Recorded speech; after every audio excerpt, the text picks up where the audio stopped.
$2.7 billones a la economía mundial. Toda vez que existen riesgos, Más del 90% son MIPYMES, que generan 80%. Dame 20 minutos de tu tiempo y yo a cambio te daré información sobre los temas más relevantes en materia de comercio exterior, fiscal y aduanas con un toque humano. Y hagamos un trueque, un podcast de TLC Magazine México. Hola, ¿cómo están? Buenas tardes, bienvenidos a un evento más de Hagamos un trueque, eventos de TLC Magazine México. El día de hoy, ha sido un día muy intenso. ¿Verdad, Octavio? Platícanos un poquito por qué ha sido esta intensidad. Sí, fíjate que hoy en la mañana... Fíjate que hoy en la mañana hubo un evento muy interesante con el gobierno del estado de Guanajuato, el cual está enfocado al TEMEC, pero en cuanto al capítulo que tiene que ver con el tema agrícola, la materia laboral y solución de controversias. El discurso, los apoyos, la forma en la que están manejando la implementación del TEMEC, particularmente en ese estado, que ya sabemos que tiene una tradición con COFECE de hace muchos años, ¿no? Es un programa que ha sido permanente y que ha funcionado en varios, yo creo que ya tiene más de 10 años. Fue muy interesante. Salvador Béjar, que lo conoce muy bien, Luis, amigo de los tres, muy puntual en los planteamientos, las preguntas interesantes, porque el evento, fíjense que no era con personal de Comercio Exterior y Aduanas, era con la Secretaría de Trabajo y Previsión Social y la Secretaría de Agricultura del Estado. Entonces, al evento se suman líderes sindicales y personal de este tipo de organismos. Entonces, las preguntas, pues, en la vida real te cambian, ¿no? Porque ves la parte teórica de lo que te dice el tratado, lo que te establece el capítulo, y de repente, pues, te enfrentas a que estás con alguien que te pregunta algo, pero ya en la vida real, ¿no? Y fue interesante. Ahí los vamos a invitar. Están haciendo una semana virtual laboral. Es la primera semana esta. Los mensajes por parte del gobernador, del secretario, de los organismos empresariales, muy interesantes, muy, muy interesantes. La verdad me gustó mucho. Fue un reto porque no, pues es diferente. Pero te das cuenta que en el fondo, y así como nos va a platicar ahorita Luis, pues todo está en la implementación, en la lectura de la norma, ¿no? Y un tanto en cuanto a que puedas llevarlo al aspecto operativo, es decir, donde ves que está vivo esto, que no nada más está en un artículo o en un capítulo, ¿no? Sino que toma vida al momento de que te enfrentas. Pues fue una experiencia muy grata. Le mando saludos a Salvador, dijo que se iba a tratar de incorporar, pero también traía agenda llena. Y pues si no, de verdad mi agradecimiento y reconocimiento al buen Salvador Béjar, que como siempre dio una cátedra, ¿no? Y bueno, pues el día de hoy estamos listos para un trueque y va a ser un trueque muy interesante porque vamos a estar con un gran amigo, compañero de mezcales de baile, pero sobre todo que admiramos mucho y queremos mucho. Él ha participado en negociaciones de acuerdos comerciales regionales como ALADI, como con Brasil, Argentina, Unión Europea, participó también en el TEMEC. Y él nos va a estar hablando, él es Luis Quiroz Martínez, nos va a estar hablando de verificación de origen, antecedentes y procedimientos actuales. Luis, me da muchísimo gusto hacer un trueque el día de hoy contigo. ¿Cómo estás? Hola a todos, buenas tardes, gracias por la invitación. Hola, maestro Carvajal, lo estoy viendo desde aquí. Doctor, ¿cómo está? Qué gusto. Octavio, gracias por la invitación. Bien, pues ahora sí que... ¿Listos para el trueque? Siguiendo con tu eslogan, listo para el trueque, yo coincido contigo, tu eslogan es formidablemente bueno. Yo creo que los que fuimos servidores públicos o somos profesionales de la materia, en esta época justamente de cambios y de muchas modificaciones a los estándares de enseñanza, compartir el conocimiento y experiencia en este esquema de Hagamos un Trueque es la mejor idea que he escuchado en estos días. Muchas gracias, amigo. Y quisiera, para que todos conocieran un poquito de tu semblanza, de tu experiencia, el maestro Luis Alberto Quiroz Martínez es maestro en Logística y Comercio Internacional por la Universidad de Anáhuac, obtuvo la autorización del SAT como dictaminador aduanal, además de ser apoderado aduanal de la UNAM. Fue administrador regional del Centro y administrador central de Auditoría de Operaciones de Comercio Exterior del SAT. Participó en las negociaciones de acuerdos comerciales regionales, como ya lo comentamos, ALADI, con Brasil, Argentina, Unión Europea, TEMEC, CPTPP, en temas de certificación y verificación de origen. Ha publicado artículos en revistas como Trade and Law, Customs Magazine, en IDC de Consulta en Grupo Editorial Expansión. Además, es coautor del libro Consultor en Aduanas y Comercio Exterior de Editorial Thomson Reuters. Actualmente es socio fundador de Intelitax y consultor de comercio y logística internacional. Luis, yo creo que para nosotros estamos esperando este trueque, va a estar muy interesante. Muchísimas gracias por compartir tu conocimiento y pues adelante. Gracias. Yo comparto la presentación, ¿verdad? Sí, Okay, si bueno. quieres ayuda. Sí, no, la tengo. Lista. A ver, nomás confírmenme si la están viendo. Listo. Perfecto. Voy. Ahí está. Listo. Se ve con pantalla completa. Se ve, ¿verdad? Está completa. ¿Sí? Sí. Ah, bueno. Pues nuevamente gracias por la invitación. Como saben, es un tema en el cual yo me había involucrado por temas profesionales y pues, realmente fue una oportunidad de vida por el tema. En sí es un tema que disfruto mucho, que me gusta. Y déjenme apagar el celular porque si no va a estar llegando. Perdónenme, ya. Y estuve en la administración pasada del SAT, llevando los 3 últimos años de mi gestión, una reconversión completamente integral de lo que era el procedimiento de verificación de origen, que lo vamos a ir llevando sobre esta presentación más adelante.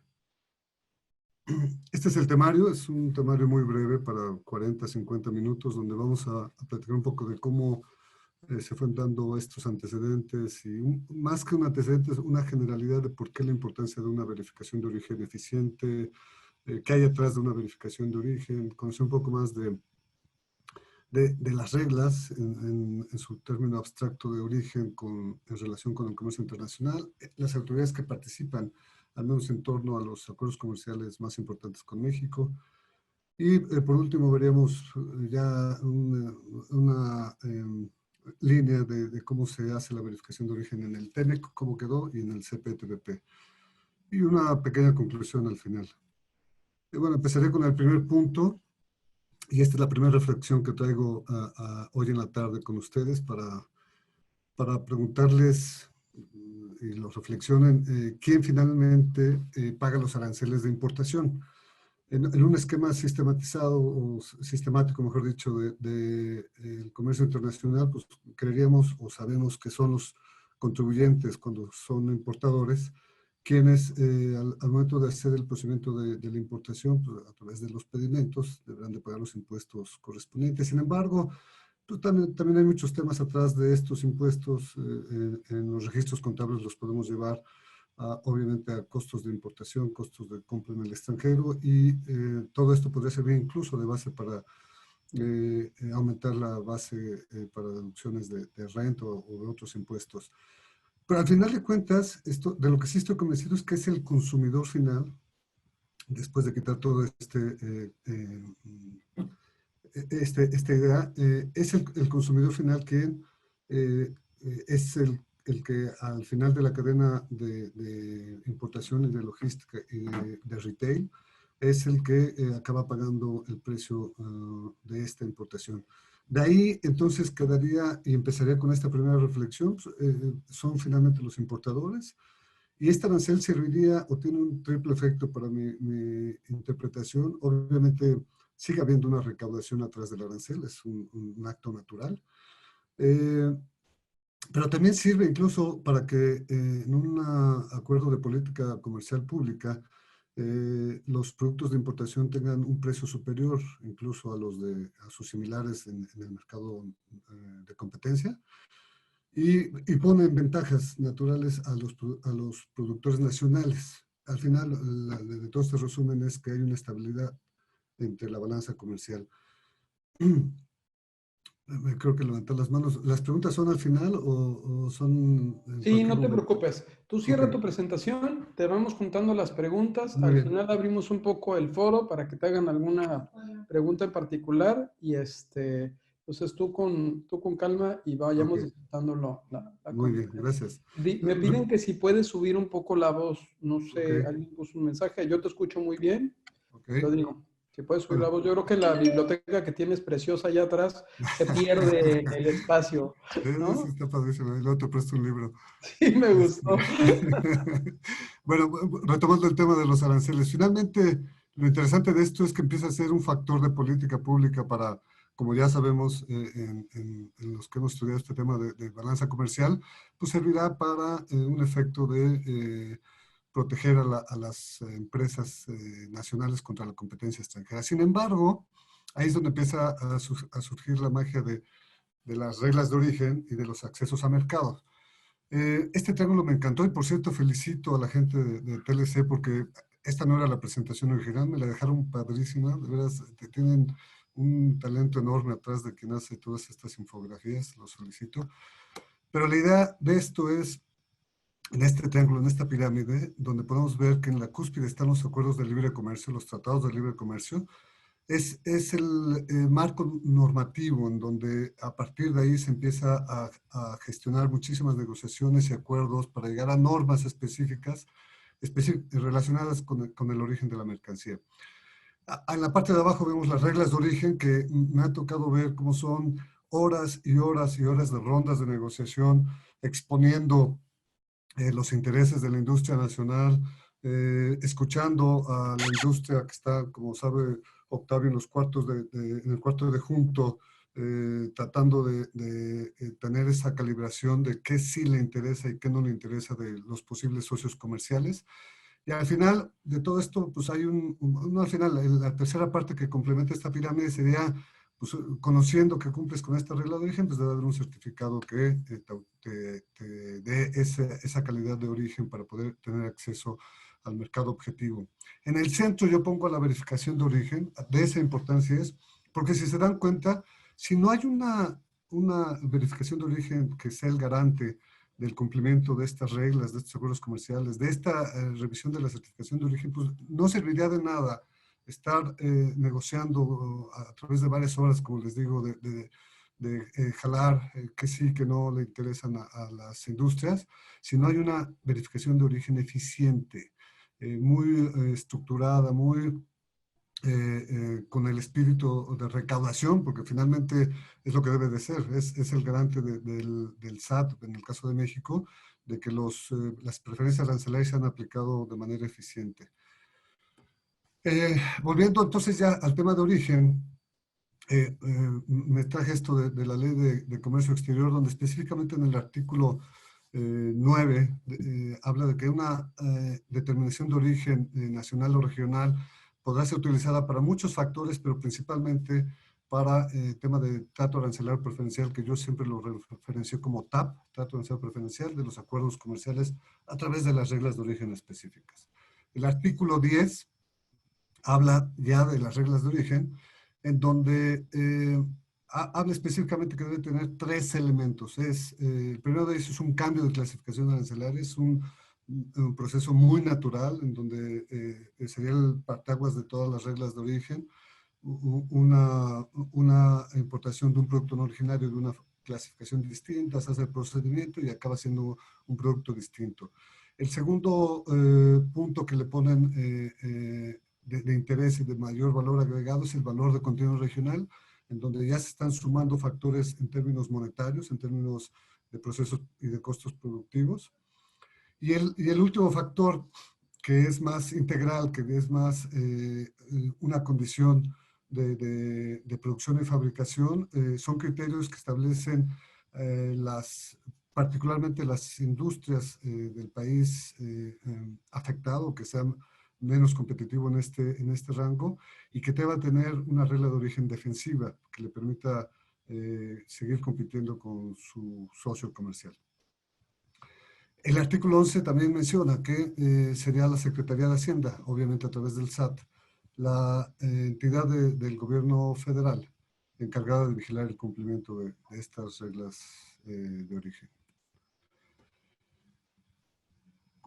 Estamos hablando de origen, pero quisiera hacer todavía un poco más de énfasis en el tema arancelario. Tuve oportunidad de hacer este ejercicio hace algunos años para ver qué tan desgravado estaba el Telecán. Esto lo hicimos por ahí del 2016, perdón.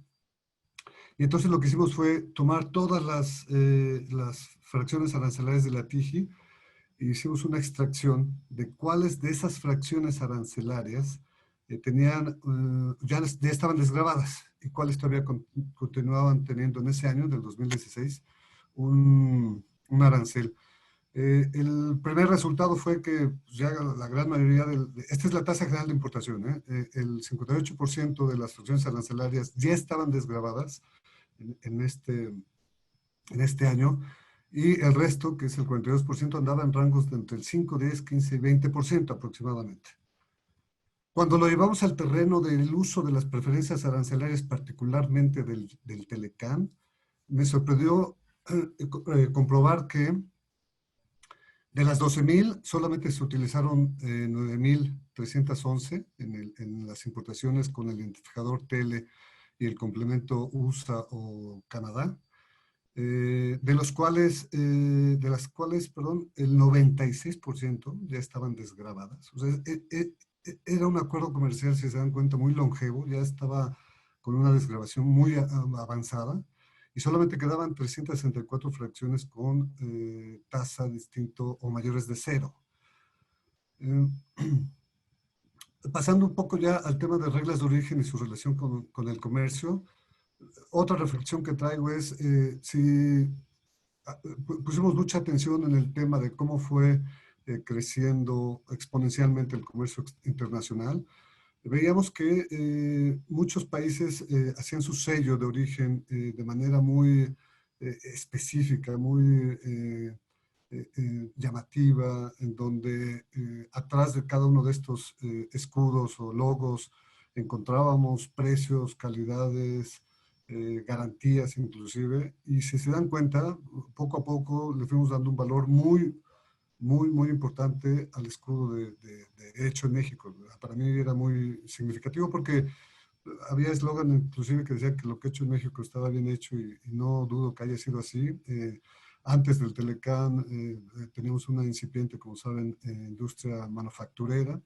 Después de 20 y tantos años, 23, 24 años del Telecán, acabamos siendo la octava, novena economía manufacturera en el mundo. Realmente fue un hitazo el Telecán en su momento.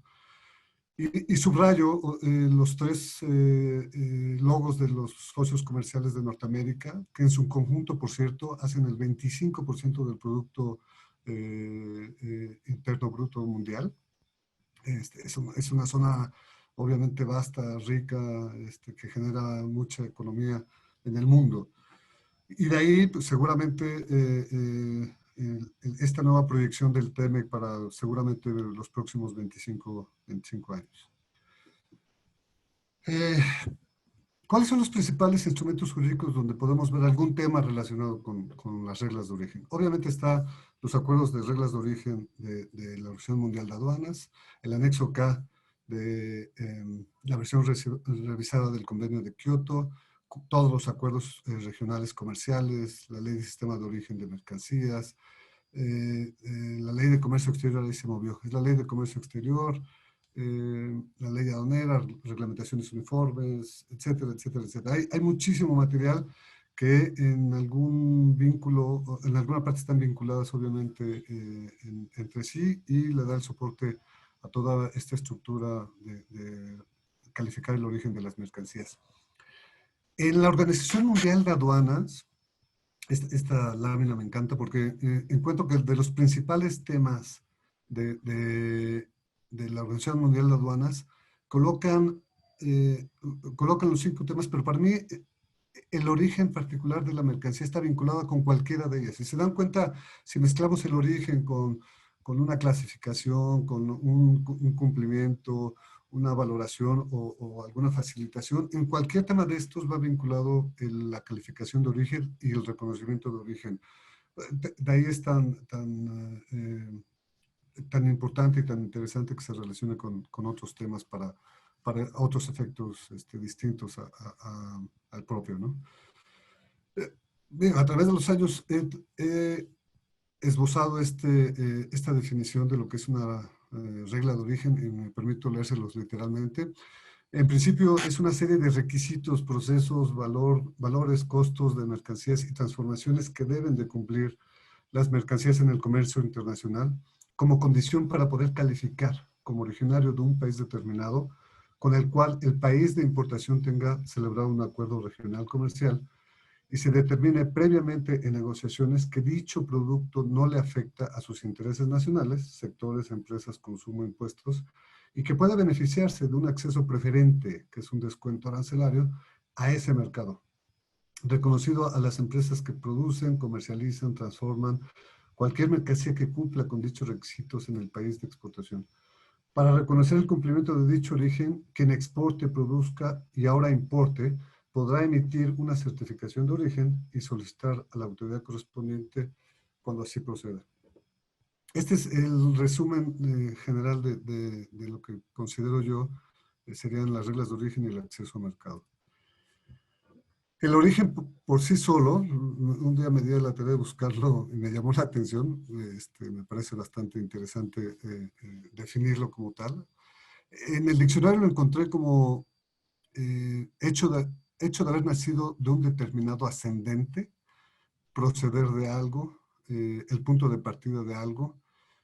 Si se dan cuenta, de manera abstracta, pues tiene un fondo bastante lógico y natural en ese sentido. Cuando lo pasamos al término de las personas, pues es el lugar de donde nació, el origen de los padres, la residencia, etc.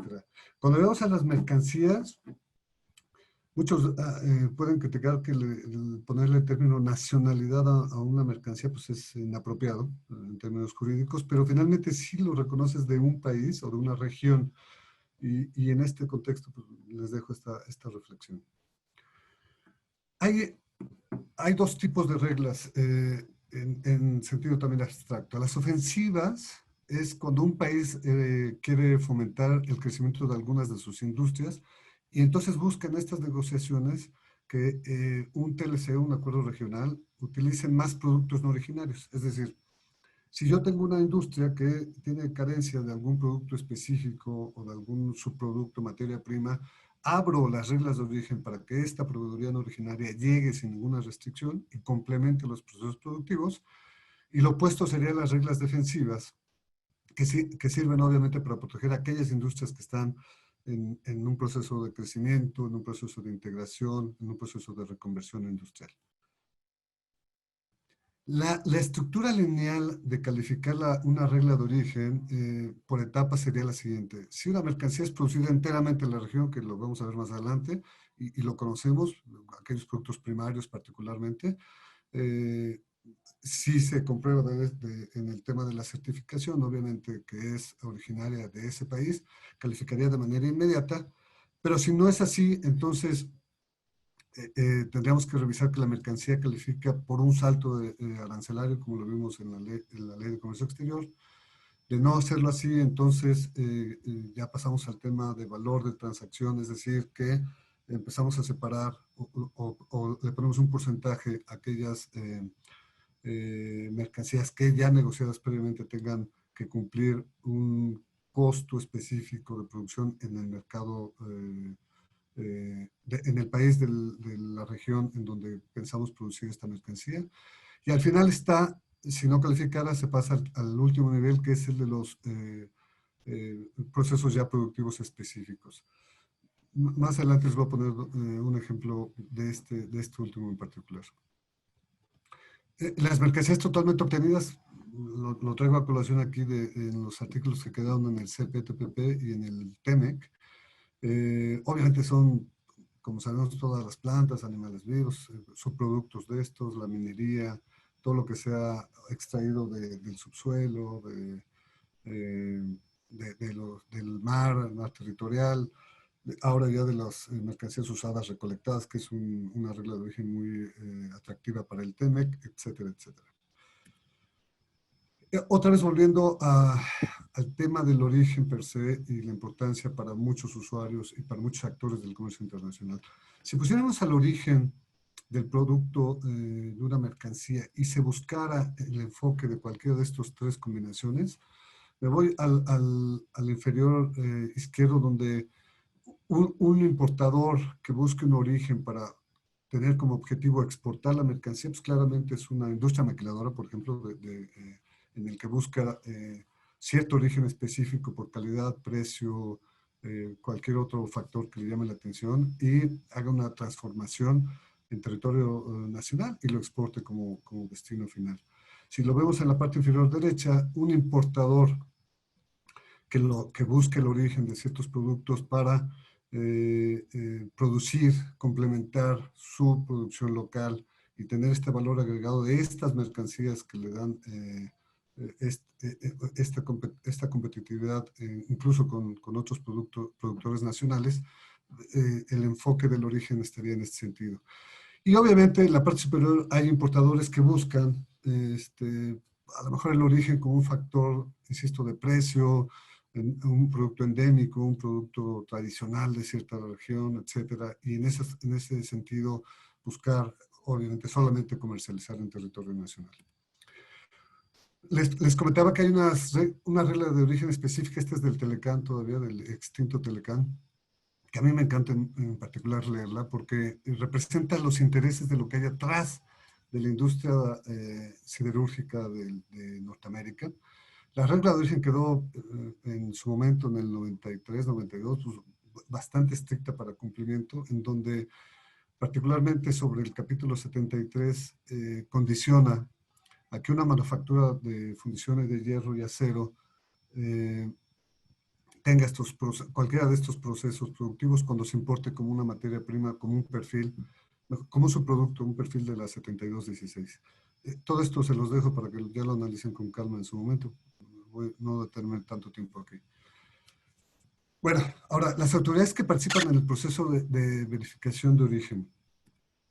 Para México, obviamente, empezando por ello, habemos muchísimas autoridades que están involucradas en el tema de origen, pero ya relativamente en la verificación, obviamente, como saben, todas las negociaciones de los acuerdos comerciales los lleva la Secretaría de Economía a través de la Subsecretaría de Comercio Exterior, en donde tiene como objetivos, obviamente, tener la mejor negociación posible para México y formalizar parte de estos tratados de libre comercio. Cuando entramos al tema de las facultades de ambas autoridades, tanto de Economía como de la Secretaría de Hacienda, si se dan cuenta, del lado izquierdo está la estructura orgánica, no sé si cambió, no he leído últimamente el reglamento de Economía, si cambió, pero cuando lo estructuré, este era el fundamento en donde la Dirección General de Comercio Internacional de Bienes y las negociaciones internacionales en materia de reglas de origen son las que llevaban no solamente las reglas de origen como tal, sino también todos los procedimientos secundarios, como es el de verificación de origen, de la mano con la Secretaría de Hacienda, porque finalmente en el SAT, en la Administración Central de Autoridad de Operaciones de Comercio Exterior, se hacía la opinión técnica de los requerimientos que a nuestro criterio debían de ser considerados. Como les menciono, es en la estructura del SAT, la Auditoría de Comercio Exterior, la general, la que tiene esta facultad del gobierno federal, a través de la Administración Central de Autoridad de Operaciones de Comercio Exterior, que tiene, entre otras facultades, llevar a cabo la verificación de origen conforme a los acuerdos comerciales que México tenga asignados en ese momento. ¿Cómo se hacía la verificación de origen? Esto es importantísimo porque realmente sí fue un golpe de timón que se dio en su momento y lo que se logró, es parte de lo que quiero transmitirles hoy, es tener una estructura más sólida, normativa y de reglas de negocio, modelos de riesgo, que permitiera con mayor precisión y con menores recursos tener mayor recaudación. Ese era obviamente el objetivo y no hay otro objetivo en el SAT más que hacerlo de esa manera, o sea, eficientar los recursos y tener mayores resultados. Y cuando tomamos este tema en el SAT, nos dimos cuenta que era un proceso bastante largo y los resultados al final de casi 2 años no eran necesariamente los mejores. Se iniciaba primero con un acto de fiscalización en México a través de un análisis muy incipiente de riesgos en materia de origen, de de origen, de certificación y calificación de origen. A partir de ahí, en un gabinete se conocía los datos del productor o exportador que hayan certificado origen en alguno de los acuerdos comerciales que les platico, y de ahí se extraía toda la información para entonces dejar en stand-by el gabinete y voltear al extranjero y hacer una verificación de origen en cualquiera de sus procedimientos. Cuando se concluía, que por cierto no había plazo, entonces regresabas a México. Bueno, el plazo serían los 2 años, por eso es que se extendía tanto. Si como sabemos, un gabinete tiene como plazo perentorio el año, 12 meses. Y entonces, con esta posibilidad de hacer una verificación de origen, se extendía hasta 2 años. Una vez acabado el procedimiento de verificación de origen, regresabas otra vez al tema del gabinete y concluías el acto de la fiscalización. Si se dan cuenta, era un proceso 1 a 1, o sea, conocías un acto de fiscalización y luego extraías la información de quien certificaba y hacías el procedimiento de origen. Lo hacías con muy pocos países, tenías obviamente productos muy tradicionales como textiles, confecciones, algo que ya era muy fácil de fiscalizar y muy tradicional, por decirlo de alguna manera. Cuando vimos que se podía hacer un cambio normativo y de procedimientos y le metimos un poquito más a la analítica del Big Data que teníamos en el SAT, empezamos a darnos cuenta que no teníamos necesariamente que empezar con el importador, más bien si era un tema que le competía en ese momento a quien había certificado en el extranjero, pues lo que hicimos fue justamente revertirlo, iniciar en el extranjero la verificación de origen, y nos dimos cuenta que por cada certificador de origen había 5, 10 o 20 importadores en el año que tuvieron alguna transacción con esos certificadores, ya sean productores o solamente exportadores. Esto permitió de manera natural tener un efecto multiplicador en la extensión del alcance de la verificación de origen, y cuando iniciamos le emitimos una, le llamamos CRU, o a través de la regla 631 de comercio exterior, le extendíamos le hacíamos del conocimiento a todos los importadores que tuvieron este vínculo con el que había certificado origen en el extranjero, para que estuvieran al tanto y tuvieran certeza jurídica de que la verificación de origen estaba llevando conforme a lo acordado en el tratado comercial. Al final, si era positivo o negativo, solamente le damos esa notificación a los importadores, y el efecto fue extraordinariamente bueno en recaudación, porque la mayoría de ellos, conociendo que el quien había certificado no había tenido o el conocimiento real de la regla de origen o la documentación soporte, se incitaba a la autocorrección. Hubo un factor que sin duda fue extraordinariamente bueno en el SAT de la administración pasada. Desde el inicio de la administración pasada, el primer jefe del SAT de esa época, Aristóteles, le apostó a la tecnología. Fue una apuesta bastante interesante porque realmente teníamos acceso a muchísima información, y ya utilizando estas herramientas muy potentes en el tema de analítica, se pudo conjugar con aquellas experiencias que ya teníamos de muchísimos años.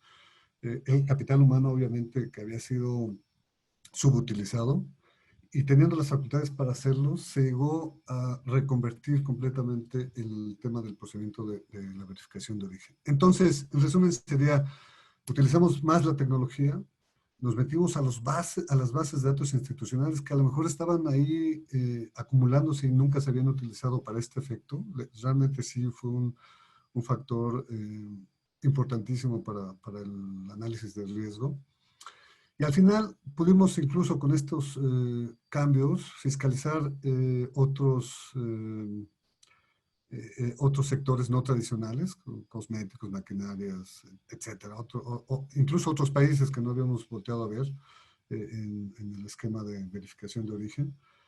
Y lo que hicimos fue algo extraordinariamente bueno en función de efectividad. Sumamos, obviamente, revisiones con mayor asertividad. Utilizamos menos recursos porque justamente cambiamos el esquema de hacer una verificación de origen en sitio, una visita. lo cambiamos al esquema de cuestionario. No teníamos que ir a ver si lo producían. Con un cuestionario muy bien estructurado, llegamos al punto en donde acorralábamos, por decirlo de alguna manera, a quien había certificado para que nos diera exactamente lo que le habíamos pedido. Y si no lo daba, pues es que no lo tenía. Esa era una realidad y en ese sentido se negaba el origen relativamente rápido. Hubo más recaudación en menor tiempo y esto pues, se tradujo en efectividad, ¿no? Se desarrolló en su momento un sistema de investigación, análisis de verificación de origen, donde a través de una plataforma que se llama SASGuide, logramos hacer, para los que han estado en el tema de programación, un query o queries de diferentes niveles. Lográbamos en fracción de segundos buscar por contribuyentes aquellos que tenían la mejor combinación. Si se dan cuenta, en la parte superior izquierda, donde están las bolitas de colores, la variante que va hacia arriba hasta el 2.5 significaba el nivel de riesgo de calificación de origen, y hacia el lado derecho, en el sentido horizontal, el monto. Obviamente podíamos tener muchísimas combinaciones, íbamos por recaudación, entonces obviamente la que tuviera mayor valor era la que nos interesaba, que tuviera algún arancel, que tuviera un grado de dificultad, etcétera. Había muchísimas combinaciones para tener el éxito que les platico. Podíamos buscar por proveedor en el extranjero y de ahí nos desplegaba cuáles son los importadores que tuvieron alguna preferencia arancelaria en México vía pedimento. Y al final, lo que logramos después de todos estos años de trabajar el tema fue algo interesantísimo. Esta línea de procedimientos es muy representativa porque del lado izquierdo, del lado derecho, perdón, los que están en el mismo color como azul agua, son los temas de litigio, de confrontación, de liquidación, de la jurídica, de tribunales. Son los medios de defensa que tradicionalmente, ante una no estructuración de la verificación de origen, acababan en gran parte en este último proceso. Lo que hicimos fue cambiarlo, como les platicaba. Empezamos con estas herramientas potentes en analítica, del Big Data de comercio exterior del SAT.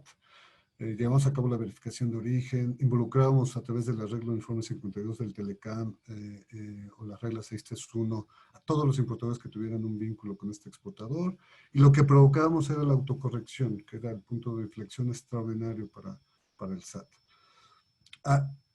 Todavía había la posibilidad de que algunos importadores no estuvieran de acuerdo en este procedimiento y se les hacía todavía una carta de invitación, invitándolos a la autocorrección, y si no, pasamos al punto rojo, que era la auditoría, y si se dan cuenta, regresamos al esquema tradicional de, bueno, si ya sabemos que no calificaste, ahora sí te hago la auditoría, y sabemos las consecuencias que hay después de eso, ¿no? Un caso de éxito de verificación de origen que nos arrojó esta herramienta, que me da un orgullo enorme exponerlo, fue la goma arábiga.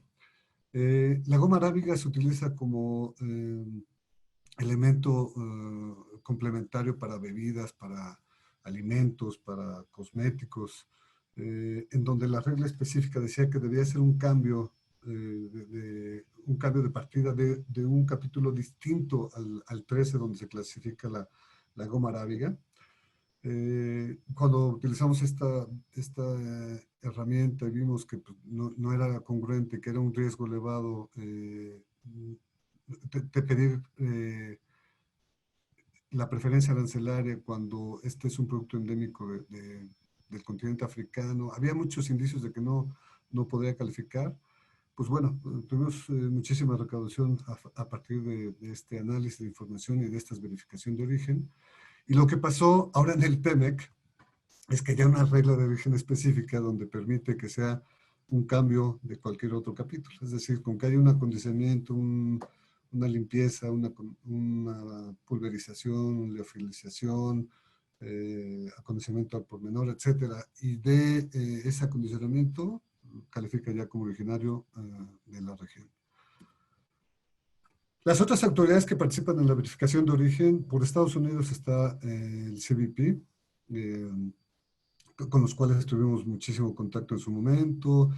Realmente están muy bien estructurados. Obviamente es un país con mucha inversión en el tema de la administración tributaria y de riesgos en el caso del Homeland Security.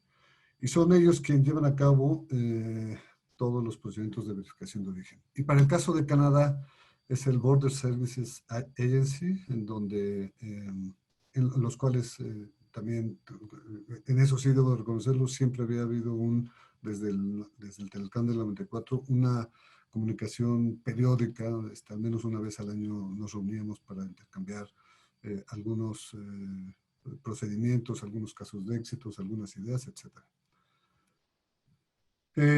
Para el caso del CPTPP, las 11 autoridades encargadas de llevar a cabo el procedimiento de origen son estas, se las dejo en la presentación. Y hablemos ahora sí específicamente del tema de la verificación de origen. Para el caso del TEMEC, en el artículo 5.9, se especifican los dos procedimientos, el 1 y el 2, de cómo se va a llevar a cabo la verificación de origen, ya sea por escrito o por cuestionario, o la visita tradicional. Esto no cambió mucho. El punto que cambió radicalmente, que no está en otro capítulo, en el capítulo 6, es la visita sorpresa o visita para productores de textiles. En esquema lineal, ¿cómo se lleva a cabo la verificación de origen? Específicamente hablando de cuestionarios, lo que se hace es, se manda un cuestionario al productor y ahora el importador. Como recordaremos, en este nuevo acuerdo comercial ya se involucra, ya se habilita la posibilidad de que un importador se autocertifique con conocimiento por parte de quien le lleva a cabo la transacción en el extranjero. También recordemos que para México se logró tener un plazo de 3 años y medio para que esto entrara en vigor. Y entonces dan 30 días para contestar. Si contesta y acredita, pues ahí se entiende claramente que calificaría como positiva. Los signos de alerta, de warnings, son los puntos del procedimiento que debe de dar aviso a la autoridad, en este caso el SAT, a los importadores. Es ahí lo interesante. Si no acredita o es insuficiente, pues obviamente se le da otro plazo de 30 días y si acredita, pues es positivo, y si no, pues se da una determinación negativa. Aquí lo interesante que vale la pena resaltar es que por primera vez hay un plazo perentorio para que la autoridad tenga este plazo y determine el origen de la mercancía. Vale la pena resaltar que aquí lo que se estableció en las negociaciones es que, y esto es por experiencia que tuvimos en el SAT, como obviamente nos iban presentando la información a cuentagotas y nunca podíamos cerrar el expediente, estos 120 días se establecieron a partir de que la autoridad, una vez que los interesados presentaran la información, determinara que ya tiene la información, y entonces a partir de ahí empiezan a correr los 120 días. El otro procedimiento es un cuestionario al importador cuando éste no certifica. Este fue un tema que causó también polémica en los rounds de negociación del pasado TEMEC, en el sentido de que los americanos y los canadienses estaban obviamente con la idea de empezar ellos con sus importadores y luego, de manera muy fácil, como lo hacen ellos, pues, si no les dan la información, entonces ya se van al extranjero. Para México puede ser una posibilidad, no creo que se aplique mucho. De hecho, el artículo 144, por ahí en el numeral, creo que el 14, le permite tener o comprobar el origen de las mercancías. Entonces, podría ser una posibilidad, no creo que sea muy usada en México, pero existe en el nuevo acuerdo comercial. Por cierto, también están los 120 días que les platico. La visita es un esquema distinto, serán los 30 días. Te debe de contestar si la acepta. Si la acepta, entonces vas a la visita ya programada. Pueden cambiar, si no la aceptan, puede cambiar hasta 30 días después la cita, el visitado, y la autoridad tendrá hasta 60 días. Hay que notificar a la autoridad del país importador. Y lo mismo, el mismo esquema. Si presenta toda la información y acredita, es positivo. Si es insuficiente, o le das una segunda oportunidad, digamos, un intento de negativa de TAP, otros 30 días, y si contesta, obviamente sería positiva. Si no contesta, pues hay una negativa. Igual los avisos que se le tienen que dar están señalados en amarillo a los importadores para que tengan la certeza jurídica de que estamos llevando, de que se está llevando a cabo la verificación de origen. Y lo relevante aquí es la visita sorpresa, que también, híjole, a mí me causó mucho temas ahí encontrados de si deberían aplicar. Esto está pintadito para México. Difícilmente vamos a ir como mexicanos a Canadá, por ejemplo, a verificar una empresa. En Estados Unidos sí, hay una zona en Los Ángeles que produce mucha ropa, pero realmente esto está pintado para que vengan a México a hacer verificaciones de origen. ¿Y cómo sería este procedimiento? El factor sorpresa es el core de esta visita, de este procedimiento. Solamente 20 días antes de la primera visita, en el caso, por ejemplo, del CBP, le avisará al SAT que vendrán. No van a dar un solo dato de las empresas que van a ser verificadas ni domicilios. Solamente un día antes, entonces el SAT sabrá a qué empresas se visitarán. No se le dará aviso a los importadores que estén vinculados en este esquema. Igual el procedimiento es... llegas, te presentas como verificador, te constituyes en el domicilio, solicitas el acceso. Si permiten el acceso, pues ya harás todo lo parecido a la visita tradicional, en donde los plazos son similares. Si se niega, pues es una determinación directa y ya no hay otro intento, también se va ahí. Y el objeto de este procedimiento es verificar obviamente el origen, pero también tener la posibilidad de investigar posibles comisiones de ilícitos aduaneros. Hay que darle aviso a informes a la autoridad del país importador, informes preliminares, o también hay que darle o proporcionar un reporte escrito de los resultados de la visita a la autoridad del país importador. ¿Cuáles son las causales de negativa del TAP? Bueno, pues en el artículo 5.10 del TEMEC se señala expresamente que se va a negar si se determina que el bien no califica como originario, si no se recibe suficiente información durante la visita, si el importador, exportador y productor no responde con certeza y con claridad del cuestionario, si el exportador productor no da consentimiento para la visita, si el importador, exportador y productor no conserva los registros contables o administrativos o los de producción que comprueben que esa mercancía fue elaborada en esas instalaciones.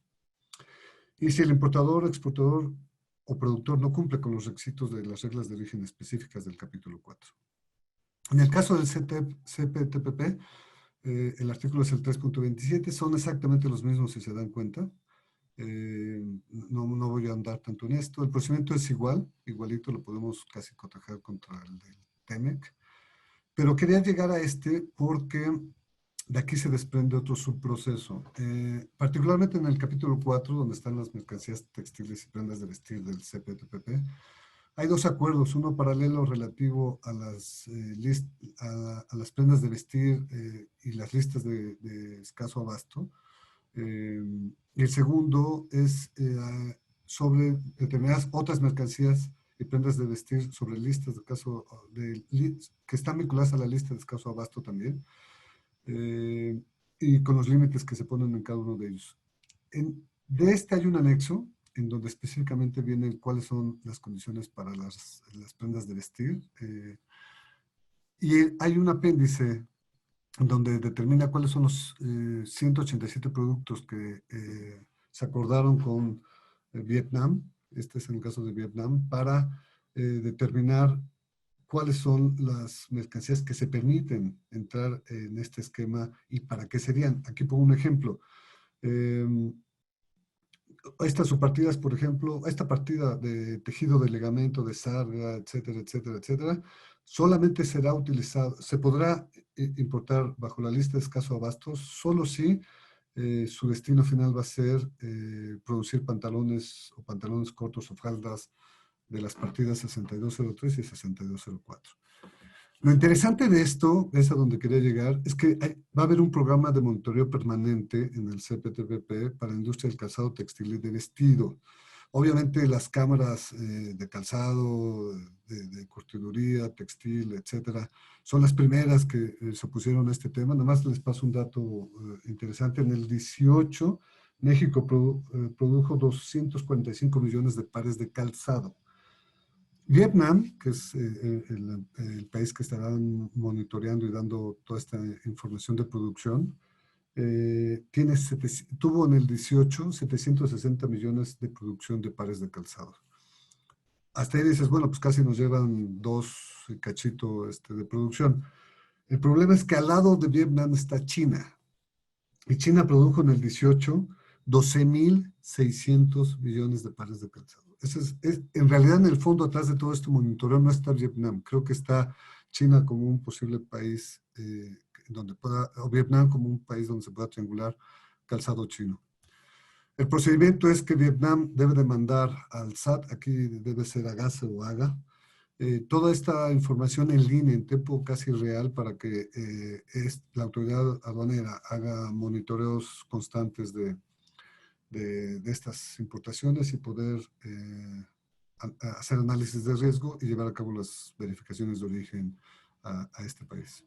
La certificación, por cierto, nada más para este país, es todavía dura, es por autoridad, a diferencia del resto de los países. Y ya nada más, justo a tiempo, 50 minutos. A manera de conclusión, les diría que estos, al menos en el TEMEC, pues, innovaciones de los procedimientos de origen están básicamente enfocados en que son más expeditos, en que, como sabemos, ya no hay un certificado de origen como formato, es una autocertificación que yo creo que quedará en la mayoría de los casos en una factura, en un documento comercial. Otra innovación es que el importador ya puede certificar el origen y yo sigo teniendo ahí muchas reservas, al menos para México. De hecho, ya lo hacían, pero ahora se oficializa. El procedimiento, hay un procedimiento especial para textiles que lo acabamos de ver. Ya hay un plazo perentorio para resolver verificación de origen. Hay una obligación de notificar al importador, que ya lo hacíamos, pero ya se reconoce como tal en el procedimiento a los involucrados, a los importadores. La opción de llevar a cabo las verificaciones de origen con el importador, que insisto, para México se extendió 3 años y medio. Y hay una posibilidad para que las empresas puedan solicitar y posponer la visita, como lo veíamos en el caso de las visitas sorpresas de textiles. Pues mire, cumplí con el tiempo estipulado. Gracias por la invitación y los felicito por el esquema de Hagamos un Trueque. Luis, muchísimas gracias por este trueque. Me encantó la plática. Yo creo que, como dice Octavio, nos podríamos pasar todavía otro rato platicando. Creo que todos aquí, los colegas que están aquí también, pero creo que ya es momento de cerrarlo. Vamos a, yo creo que programar otra. Y mientras me gustaría darte un reconocimiento virtual. En TLC Magazine México llegamos a un trueque, otorga el presente reconocimiento a Luis Alberto Quiroz por hacer un trueque en la plática virtual del tema verificación de origen, antecedentes y procedimientos actuales el día 12 de agosto del 2020. Muchísimas gracias, Luis, te mando un abrazo, en verdad, qué ganas de vernos en persona, ojalá se pueda hacer pronto. Ojalá sí, Dani, gracias. Muchísimas gracias a todos también.